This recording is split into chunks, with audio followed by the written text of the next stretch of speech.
Okay, so we have a few species prepped. We've got some with no rooting hormone and some with rooting hormone. So we'll go through the species as we plant them, but the idea is that we're going to get them in the misting bed with the cut side or the exposed side down, and then the top end we want cut at a 45-degree angle, and most of that is just so that when the water comes out of the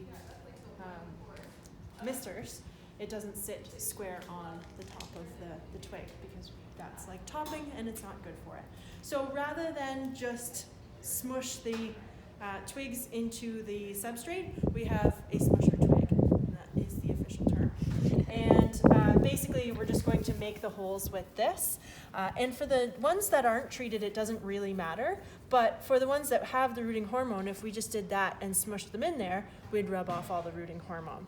So normally speaking, we would have to have room for about 120 of these, but we don't have to share that much space this year. So we're going to space these out a little further, and I'm just going to make those holes, and then again, scored side down, just stick into the misting bed and fill it in.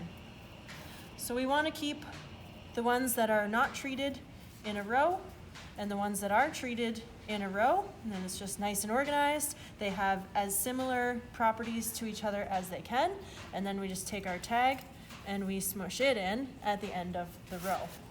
And we're going to keep our species together. They don't need to be crazy close together. They don't need to be crazy far apart.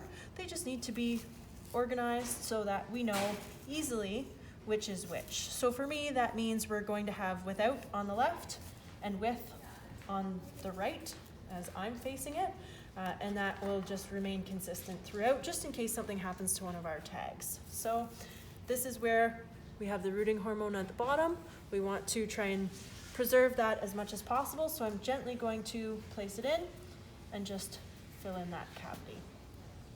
Same thing, you can use your finger for this, depending on how dirty you want to get, which in this course, no one's really afraid of that. So we're going to do this for all of the species. Then we'll show you what we have off the end of it once everything is done, and then we'll dig up some trembling aspen that we prepared last week. So they've been in there for 5 days. We're not sure if anything's going on or not, but we'll dig them up and see if we can show you anything.